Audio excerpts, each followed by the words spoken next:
I think a lot of women with fine, low density 4C hair start creating problems the minute their hair stops looking the way it did in the TWA stage.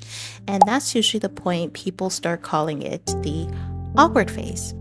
I don't think that's the best name for it because once you call it awkward, you've already framed it as something being wrong. And for this hair type, that mindset alone can make you start fixing things that were never the issue. So instead of calling it the awkward phase, think of it as a visual transition phase because that's what it actually is.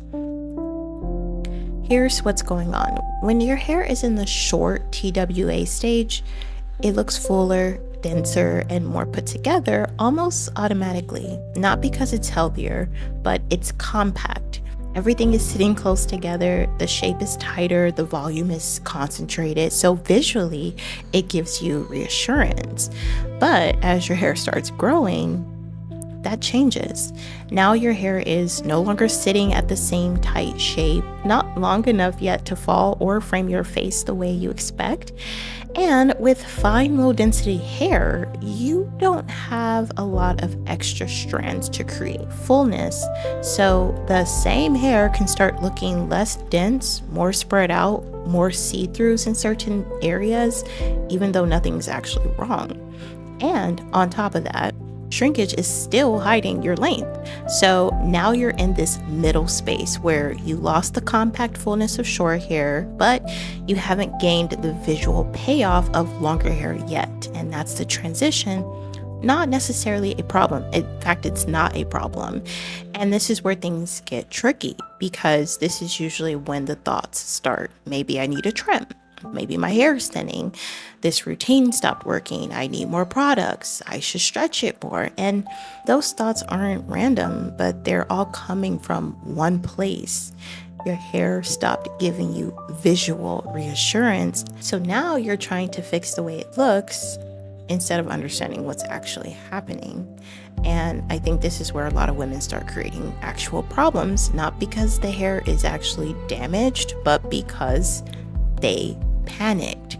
So now you start manipulating it more, restyling it constantly, switching routines too quickly, trimming without reason, and comparing your hair to people with completely different densities. And now you're adding stress to hair that was just going through a normal process of growth. So here's the shift. Before you decide your hair has a problem, ask a better question. Not why does my hair look weird right now? Why is this an awkward thing? But instead, did something actually change structurally, or am I reacting to how it looks? Because those are not the same thing. Look at, is your hair breakage actually increasing? Is your shedding different? Does your hair feel weaker?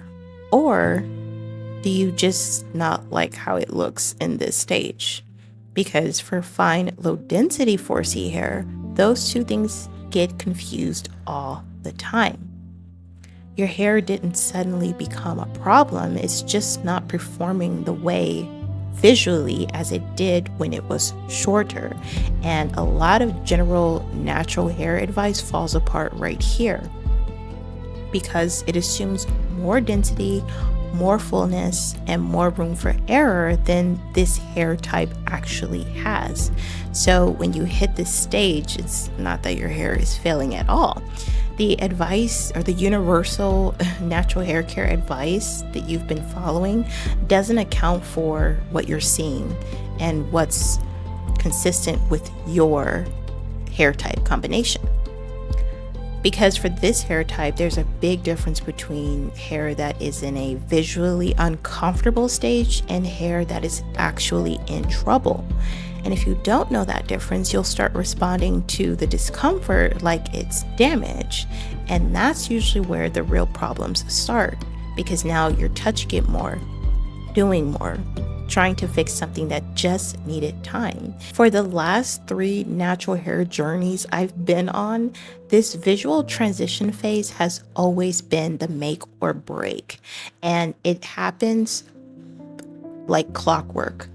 All my natural hair journeys at this stage usually ended in me cutting off more hair, trying to do styles and force it into a way so that I feel better about it, and I only end up damaging it more.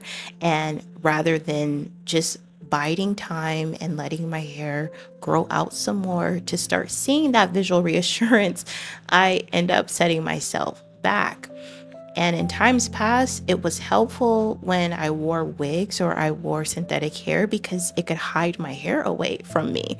But this third or fourth ish natural hair journey, I have instead combated this need to fix my hair in this visual transition phase by allowing myself to play in my hair more. And not in the sense of over manipulating it, but as long as I'm taking care of it, like washing it, deep conditioning it, styling it, and ensuring that it's well moisturized once a week, this has actually helped me and prevented me from sabotaging. And I guess it would help that I've learned this lesson 3 times already. As an example, I was going to trim my hair, but after realizing that I've been taking such good care of it and I'm starting to retain a lot of length, I decided against it because I know at this stage that is what I tend to do. Instead of pushing past it and allowing my hair to grow into itself and into its length retention.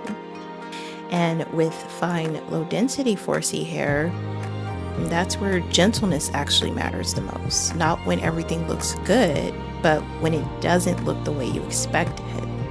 Most people learn gentleness after damage, but you actually need it before. So if you've already watched my video on why this hair type requires a completely different level of gentleness, this is exactly the stage I was talking about. And if you haven't, that's the next piece you need, because this moment right here is where that understanding either protects your progress or quietly starts working against it. Now, even though I don't call it the awkward phase anymore, there was a time that I did, and I needed encouragement. So if that's you, this video was from a couple years ago, and till this day, it still encourages me. Be sure to check it out.